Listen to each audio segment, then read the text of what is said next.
Tras mi accidente automovilístico terminé en el hospital, y mientras luchaba por mantenerme consciente, el grupo familiar ardía con fotos del lujoso fin de semana de spa de mi hermana. Nadie apareció. Días después, aún con la bata del hospital puesta, descubrí 64 llamadas perdidas y un mensaje de mi padre exigiendo que los llamara porque era serio. Lo hice, y lo que sucedió después dejó en claro quién estaba realmente solo en esta familia. Lo hice, pero lo extraño fue descubrir cómo la vida puede escaparse de las manos en completo silencio. No hubo gritos ni chirridos de neumáticos, solo el estruendo del vidrio rompiéndose y la violencia de las bolsas de aire golpeándome en la cara. Un segundo antes pensaba que cenar, pollo rostizado o tacos de paso rápido, y, al siguiente, estaba colgado del cinturón de seguridad, boca abajo, como un muñeco, mirando a través del parabrisas destrozado hacia una señal de alto que nunca vi venir. Alguien abrió la puerta y me preguntó si podía escucharle. Asentí. La sangre me corría por la frente hasta el ojo desde una herida cerca de la sien, y en mi boca sentí el sabor metálico de la sangre mezclada con saliva. Después,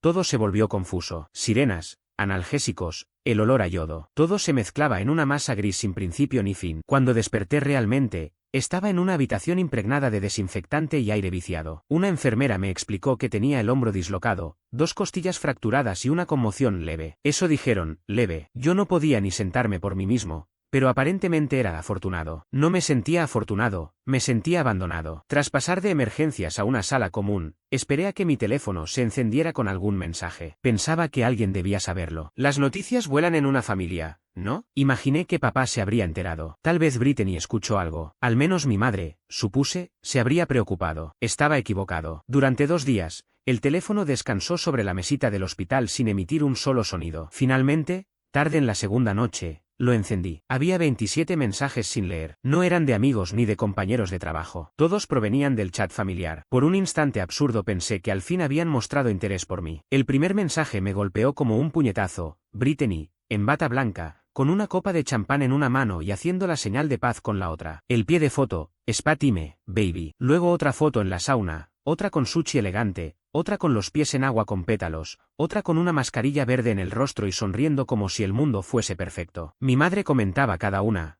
tan linda, te lo mereces, te amo, cariño. Mi padre respondía con pulgares arriba. Ninguna palabra sobre mí, sobre el accidente, sobre dónde estaba. Nada. Lo peor fue darme cuenta de que nunca les había dicho lo del choque. Estaba inconsciente cuando me trasladaron, y cuando la enfermera me preguntó si quería avisar a alguien, dije que no. Quizá, en el fondo, quería comprobar si se preocuparían sin que yo los llamara. No lo hicieron. Pasaron 3 días completos. Mis únicas visitas eran enfermeras y un fisioterapeuta que parecía tener apenas 12 años. Me pedía que respirara hondo para evitar que mis costillas se endurecieran. Obedecía, pero cada inhalación era como si me clavaran una palanca bajo el pecho. Ahí, en esa bata áspera de hospital, magullado y solo, pensaba en las veces que había estado para ellos. Las llamadas nocturnas de Brittany pidiéndome dinero. Las cuentas de mi madre que yo había pagado sin decir nada. La reparación del coche de papá en Navidad cuando dijo que estaba corto de dinero. Siempre respondí. Siempre fui el confiable, el que resolvía. Y ahora, silencio absoluto. El 4.º día me dieron el alta. No debía conducir ni trabajar por al menos una semana. Pasé casi 1 hora en la sala de espera pidiendo un transporte por aplicación porque nadie se ofreció a recogerme. Ni siquiera lo pedí. Volví a casa aún con la bata debajo de mi sudadera, porque no podía mover el brazo lo suficiente para cambiarme. Dormí casi todo el día. A la mañana siguiente, encendí otra vez el timbre del teléfono. 64 llamadas perdidas en las últimas 48 horas, la mayoría de papá, algunas de Brittany y una de mamá. No había mensajes de voz, solo un texto en la parte superior de la pantalla. Llámame ya. Es serio. Llamé de inmediato. No alcanzó a sonar una vez cuando mi padre contestó. Su voz estaba tensa,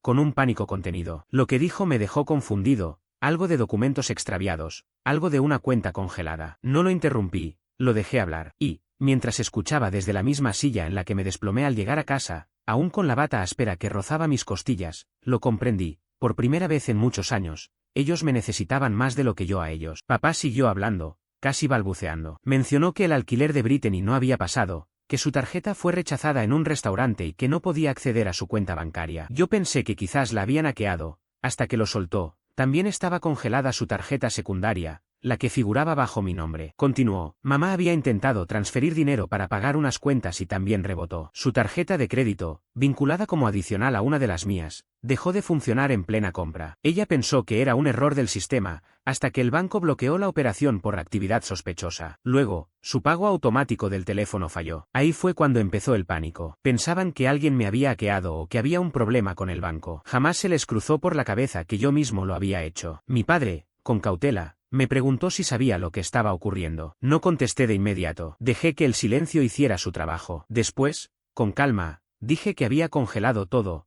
Cancelé las tarjetas secundarias, cerré la cuenta de respaldo que usaba Brittany, bloqueé las transferencias salientes, todo. Se quedó sorprendido, como si le hubiera lanzado un ladrillo contra la ventana del salón. Me preguntó la razón, y se la di. Le conté que 4 días atrás tuve un accidente de auto, que el coche volcó, que terminé con costillas rotas, un hombro dislocado y una conmoción cerebral. Pasé 3 noches en el hospital y salí caminando solo, porque nadie en mi familia se enteró siquiera de que estaba desaparecido. Luego le confesé lo que me había hecho perder la paciencia, las fotos del spa, el grupo familiar encendido como un árbol de Navidad, con copas de champán, sushi, masajes con piedras calientes y baños de pies, mientras yo estaba conectado a máquinas en la sala de emergencias. Les dije que lo vi todo, y que ninguno, ni mi madre, ni Brittany, ni siquiera él, me escribió un mensaje para preguntar dónde estaba o por qué no respondía. No esperaba aplausos ni una celebración, solo un mínimo gesto de interés. Intentó justificarse. Dijo que no sabían nada, que si lo hubieran sabido, claro que habrían ido. Le pregunté entonces por qué nadie se preocupó de mi silencio, por qué a nadie le pareció extraño. Le dije sin rodeos que no se dieron cuenta porque, en el fondo, no les importaba. Ahí cambió el tono. Se puso a la defensiva. Me dijo que Brittany estaba atravesando momentos difíciles, que mamá tenía sus propios problemas, que ese fin de semana en el spa era para ayudarla con su ansiedad. Incluso insinuó que quizá yo debería haber avisado. Ese fue el límite. Le contesté que estaba cansado de ser yo quien siempre daba el primer paso, de ser el sostén de todos. Recordé en voz alta que había pagado el alquiler de Brittany 4 veces en 2 años,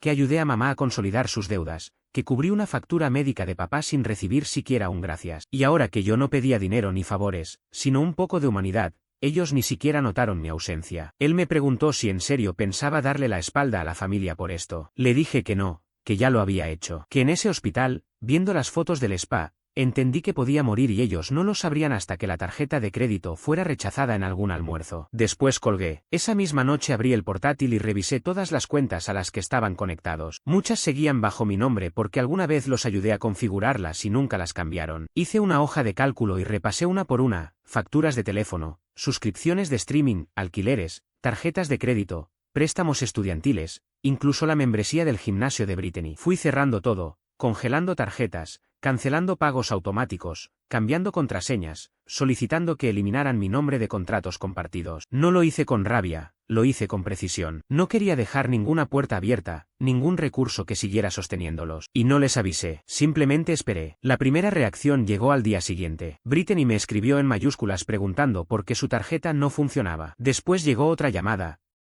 y un mensaje de mamá diciendo que su cuenta estaba congelada y que hablara con el banco, como había pasado otras veces. Más tarde, papá preguntó si estaba enojado y si podíamos hablar. No respondí nada. No era venganza, era la realidad alcanzándolos, y yo no pensaba detenerla. Al terminar esa semana, todos estaban desmoronándose. Brittany me llamó 7 veces en un solo día. Me mandó audios larguísimos, cada vez más intensos, el primero confundido, el segundo molesto, en el tercero ya lloraba. No supe si era sincero o actuado. Se quejaba de que pasó vergüenza en su café favorito cuando su tarjeta fue rechazada delante de todos, que no podía usar Uber, que no podía pagar el alquiler y que su casero le amenazaba con recargos. También le cobraron una multa por cancelar una cita en el spa que no podía cubrir. Escuché cada mensaje sin contestar. Luego fue mamá la que escribió. Decía que no entendía por qué el banco estaba raro, que si podía ayudarla a solucionarlo. Ninguna disculpa, ni una sola palabra sobre el accidente, ni un ¿cómo estás? Solo problemas, como si yo fuera su empleado de soporte. No le contesté. Al día siguiente insistió 3 veces más, pasando de un tono amable a otro más cortante. Papá, en cambio, trataba de sonar razonable. Me dejó un mensaje de voz un sábado por la mañana diciendo que entendía que yo estaba dolido, pero que congelar todo era exagerado, que Brittany solo había sido descuidada, que mamá no quiso ignorarme. Decía que no era justo cortar con todos así, sin advertencia. Fue entonces cuando comprendí algo: No veían mis acciones como un derecho a recuperar lo mío, sino como una traición. Y eso me lo dejó todo claro. Brittany incluso apareció en mi edificio. Tocó el timbre varias veces. No le abrí. Me escribió desde el vestíbulo diciendo que solo quería hablar. No contesté. 10 minutos después vi su coche irse desde la ventana. Nunca mandó otro mensaje. Ella no buscaba un cierre, buscaba acceso. No quería enfrentar la verdad, solo recuperar la comodidad. El lunes siguiente recibí una llamada del banco. Al parecer, Brittany había intentado usar mi antigua tarjeta compartida, la que ya estaba desactivada. La bloquearon e incluso me preguntaron si quería denunciarlo como intento de fraude. Les dije que no, que mantuvieran todo congelado y vigilaran futuros intentos. Después de eso, hubo un silencio extraño. Demasiado silencio, hasta que llegó un mensaje grupal. Podemos hablar como adultos y arreglar esto, por favor. Ninguna mención al accidente, ningún reconocimiento de todo lo que habían descargado sobre mí. Solo un intento de manipulación disfrazado de cortesía. No respondí. 2 horas después, papá volvió a llamar. Esa vez, atendí. Él no levantó la voz. Se dirigió a mí con cuidado, como si midiera cada palabra para no romper un frágil equilibrio. Me dijo que todos estaban atravesando un momento complicado, que Brittany estaba sometida a mucha presión y que mi madre simplemente estaba distraída. Añadió que yo siempre había sido el fuerte de la familia y que, una vez más, necesitaban que los sacara adelante. Esa palabra, otra vez, me retumbó. Lo dejé hablar durante 5 minutos completos. Creo que pensó que estaba cediendo. Entonces, le hice una sola pregunta. ¿Cuándo fue la última vez que alguno de ustedes hizo algo por mí? El silencio se prolongó. Después de varios segundos, respondió. Así no funcionan las familias. Exacto. Fue en ese instante cuando comprendí que ya no se trataba de una etapa pasajera. Era definitivo. Habían confundido mi silencio con aceptación, mi generosidad con obligación, y la sangre con un derecho de posesión. Eso se terminó. No grité. No lancé amenazas, simplemente dije que el apoyo estaba acabado. A partir de ese momento, yo cubriría mis propios gastos y manejaría mi vida. Ellos deberían hacer lo mismo. Intentó replicar, pero colgué antes de escuchar más. No era rabia lo que sentía, era claridad. Y la caída de todo ese castillo de dependencias comenzó a hacerse visible. 3 días después de cortarles el acceso, la línea telefónica de Brittany dejó de funcionar. Al principio no lo supe. Lo noté por el silencio en sus redes sociales, ni una historia, ni una publicación. Ella,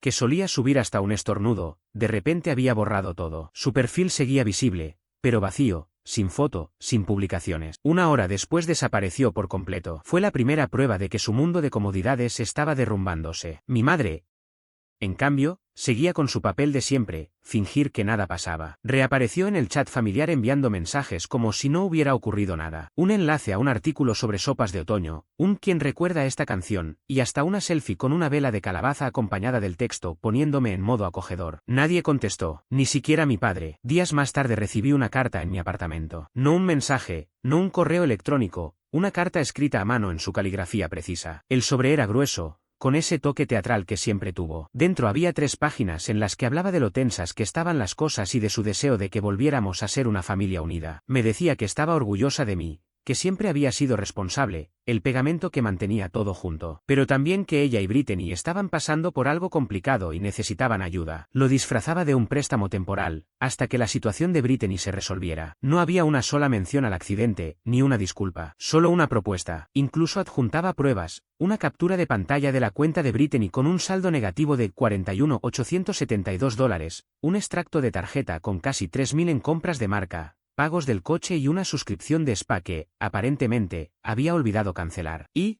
como colofón, un contrato. Sí, un acuerdo de préstamo redactado con intereses, plazos de pago y espacios para nuestras firmas, además de un apartado para la firma de un testigo. Un documento digno de un juicio entre desconocidos. Y todo eso dirigido a mí, el mismo que en silencio había cubierto 6 veces la renta de Brittany. Me quedé mirando esa carta mucho rato. Más que ofensiva, me resultaba perturbadora, como si hubieran perdido toda conexión con la realidad. No respondí. Esa misma noche, cerca de las 9:30, golpearon mi puerta. No el timbre, sino un golpe directo. Esa hora era inusual para recibir a alguien. Miré por la mirilla y me sorprendí. Era Tyler, el ex de Brittany. No lo veía desde hacía 2 años, cuando habían terminado. Abrí, y lo noté incómodo, como si ya se arrepintiera de haber venido. Me explicó que Brittany le había dado mi dirección. Según ella, yo estaba atravesando un colapso y necesitaba que él interviniera. Me pintó como alguien que había perdido la cordura, que había cortado la comunicación sin motivo y la había dejado abandonada. Le pregunté sin rodeos si ella se estaba quedando en su casa. Negó con la cabeza. Dijo que se lo había pedido,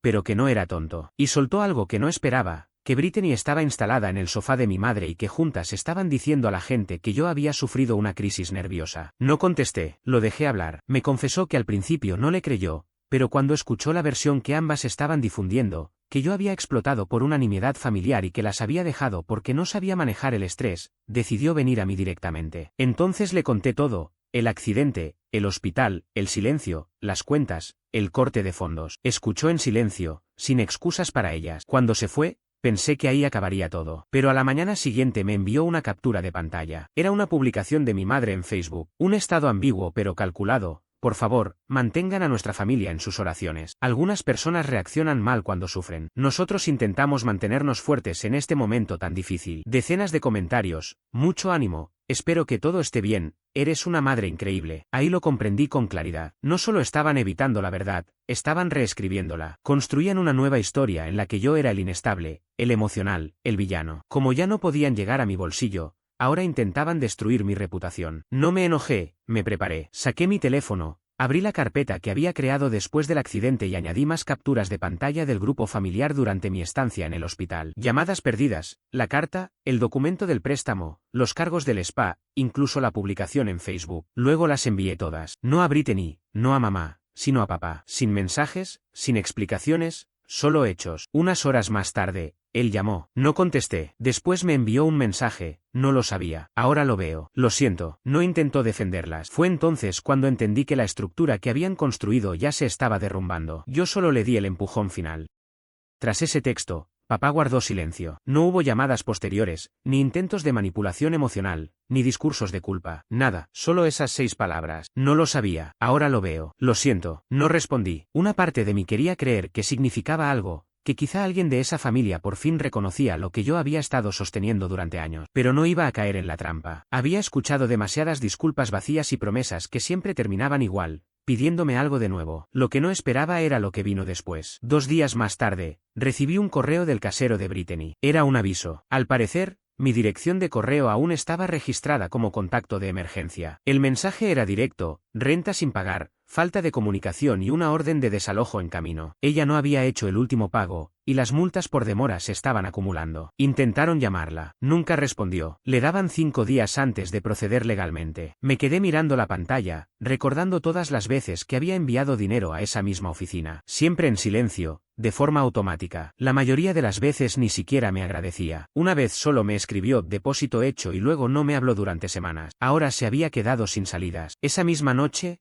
Tyler me mandó un mensaje. Había pasado por casa de mamá a recoger algunas de sus cosas que Brittany aún tenía. Dijo que la había encontrado destrozada, con los ojos hinchados, caminando de un lado a otro como si no hubiera dormido. Intentó convencerlo de hablar conmigo. Le dijo que no podía creer que yo le hubiera hecho esto. Él no cedió. Luego me contó algo inesperado. Mamá y Brittany habían tenido una fuerte discusión. Brittany la culpaba por no resolver la situación, y mamá explotó diciendo que no era un pozo sin fondo de dinero. Según Tyler, la pelea fue tan intensa que los vecinos llamaron a la policía. A la mañana siguiente, Brittany tomó el coche de mamá sin permiso y la dejó varada. Ese fue el primer verdadero quiebre, Brittany volviéndose contra la única persona que aún la defendía. Fue entonces cuando comprendí que no solo era el dinero lo que les aterraba perder. Se trataba de su identidad, de su dinámica. Toda la estructura de esa familia se había sostenido durante años gracias a que yo cargaba con el peso en silencio. Y al apartarme, quedó al descubierto que no tenían nada sólido. Creí que ese sería el desenlace, pero me equivoqué. 3 días después, al volver a casa, encontré un sobre empujado bajo mi puerta. Sin sello,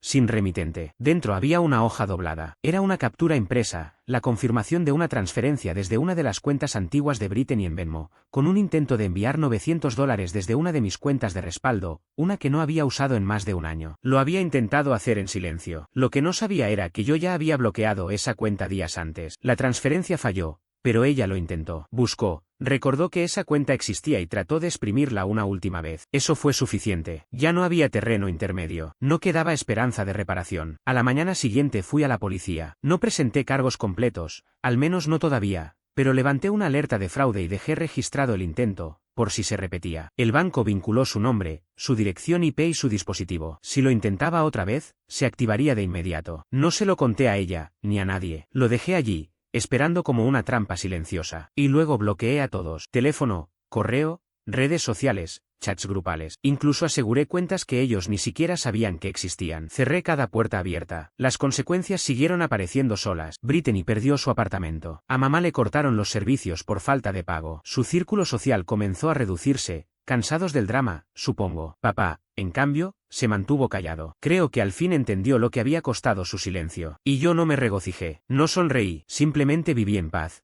Por primera vez en años, sin llamadas a medianoche, sin notificaciones del banco, sin culpas, solo tranquilidad. Ellos lo llamaron egoísmo, yo lo llamé libertad. Han pasado 2 meses desde que corté con todos, ninguna llamada, ningún mensaje, ni una carta, solo silencio. Ese mismo silencio que alguna vez llegué a desear cuando me encontraba en medio del caos que ellos generaban. Brittany jamás ofreció disculpas, no lo hizo por el intento de fraude, ni por las mentiras, ni por la indiferencia durante mi hospitalización. Lo último que supe de ella es que se estaba quedando en el pequeño departamento de una amiga de la universidad en el centro de la ciudad. Perdió el coche, perdió el apartamento y también a la mayoría de esos amigos con los que antes alardeaba en redes sociales. Descubrió, demasiado tarde, que ser la persona divertida solo sirve hasta que dejas de poder pagar la cuenta. Mi madre sigue fingiendo. Lo sé porque un primo me envió capturas de una publicación en la que volvió a mencionarme, hablando de familias rotas y de lo necesario que era aprender a perdonar. ¿Perdonar qué exactamente? Ser el único que al final se atrevió a decir no. Nunca entendió que no se trataba del dinero. Lo que me dolía era no ser visto, no ser reconocido como alguien con voz propia. Para ellos, yo siempre fui la solución, el respaldo, el sostén silencioso, pero jamás un hijo al que realmente consideraran como persona. No alguien que pudiera quebrarse. Y lo hice, me rompí en silencio, en una cama de hospital sin visitas y con 27 fotos de un fin de semana de spa sin leer. Lo de mi padre me sorprendió todavía más. Eligió callar por completo. Pensé que al menos intentaría reconstruir algo, aunque solo fuera para sentirse menos culpable. Pero creo que por fin entendió lo que significaba mi silencio cuando no respondí a su último mensaje. No era una amenaza, era mi declaración final. La semana pasada me mudé, nuevo apartamento, nuevo banco, nuevo número de teléfono, sin dirección de reenvío. Ni siquiera se lo dije al primo que intentó mantenerse neutral. No por miedo a ellos, sino porque esta vez decidí que nadie tendría acceso a mi paz. El viejo Daniel habría dejado la puerta entreabierta, por si acaso. El de ahora no lo hace. Conservo aún las capturas de pantalla, la carta y aquel mensaje de voz en el que Brittany sollozaba preguntándome, ¿cómo pudiste hacerme esto? También guardo el intento fallido de transferencia por Venmo. No porque busque venganza, sino porque necesito recordar. Recordar que cortar con tu propia familia no siempre se siente como un acto heroico. Muchas veces se siente como un duelo, como llorar la pérdida de algo que nunca existió de la manera en que soñaste que lo haría. Pero ese dolor, poco a poco, va menguando. Cada día es un poco más silencioso, y ese silencio empieza a sentirse como seguridad. Ellos pasaron años convencidos de que yo siempre estaría disponible, de que podían quemar el puente y aún así yo levantaría otro. Al final descubrieron qué pasa cuando el constructor del puente se marcha y se lleva consigo cada tablón. Y yo también aprendí algo, que la familia no es quien comparte tu apellido, sino quien está presente cuando tu mundo se derrumba, no solo cuando se cae el suyo. Que nadie, ni siquiera la sangre, tiene derecho permanente a tu bondad si la reduce a una moneda de cambio. Lo que hice no fue un acto de venganza, fue un acto de supervivencia. Y por primera vez en mi vida, estoy realmente viviendo.